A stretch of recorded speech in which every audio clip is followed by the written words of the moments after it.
Hello and a warm welcome to all of you who are using our Connections program. This past week was week 10 of Ordinary Time. So let's just jump right into the story, the gospel story that we heard at Mass on Sunday.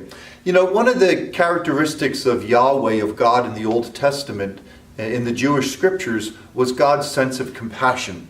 God had compassion for everybody, but God was especially compassionate toward the poor, the oppressed, the marginalized of society.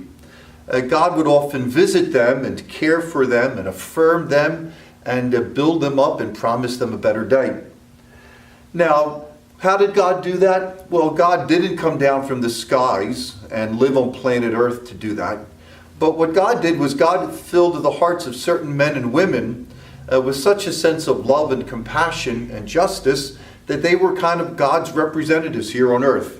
And we ended up calling them the prophets. Prophets were super important in Judaism and all throughout Jewish history. Now, prophets were not people who predicted the future. Sometimes we think prophets like today are people who know the future and they can predict it. That's not what prophets did in the Old Testament.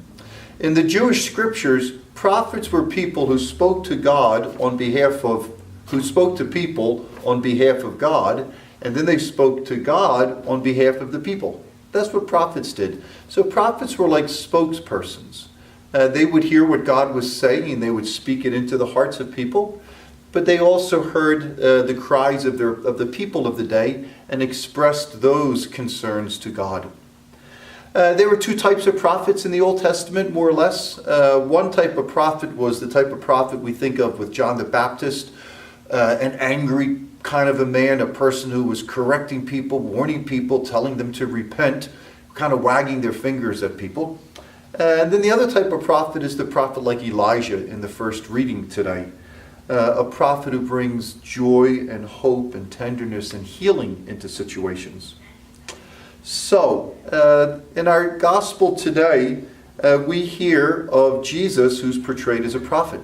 When St. Luke began writing the gospel, he intentionally wanted to portray Jesus as a prophet.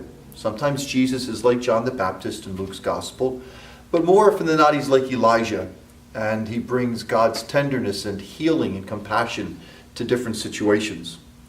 In the gospel today, this is a bad situation. It's a widow, and she's lost her only son, and she has no one really to depend on. And Jesus raises the dead man to new life. So Jesus reverses the situation, and God visits that situation. So if I had to summarize the gospel today, it's that God continues to visit his people, like he did in the Old Testament, but now through the person of Jesus, through his beloved Son. Sometimes stories are so simple that the application is very easy and it's kind of right there in front of us. And I think that's the case with the story this Sunday. So I'm encouraging everybody throughout this week to do what Jesus did in the story that we just heard. Now that doesn't mean touching coffins and raising people from the dead, but it does mean this: show compassion to someone who is grieving. Jesus brings God's compassion into that situation.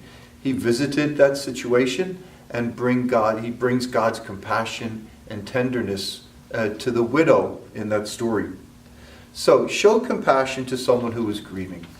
This past week I shared this story that there's a lady in the parish. She was only 29 years old, and she died this past week. And she has two children, a 2-year-old and a 4-year-old. So I went over to see her husband, whom I knew over 20 years ago when I was in the parish. And we just pulled up 2 plastic white chairs and sat down in the garage and just talked. I didn't do much, I mostly listened. But, you know, at the end I felt like I brought God's compassion to that situation, to a person who was really grieving. On Saturday, I went over to the funeral home for the prayer service, and there was a lot of young people, and there was a lot of tears and a lot of pain. And again, just doing my job sort of as a priest, I felt like I was bringing God's compassion into that situation. So this week, this is what I'm encouraging everybody to do. Find a person who's grieving and come close to that grieving person. And Bring God's peace and God's comfort and God's consolation to that person. Show compassion for them and show that you care. You can do something to help them or to ease their grief. Maybe it's just to talk to them or listen to them. Maybe it's just to hold their hands. Maybe it's to make a meal or to share a meal with them. But visit a situation where there's a lot of grief and bring God's compassion to it. This is what I'd also encourage everybody to do. Celebrate and give thanks for the joy that you bring to that situation.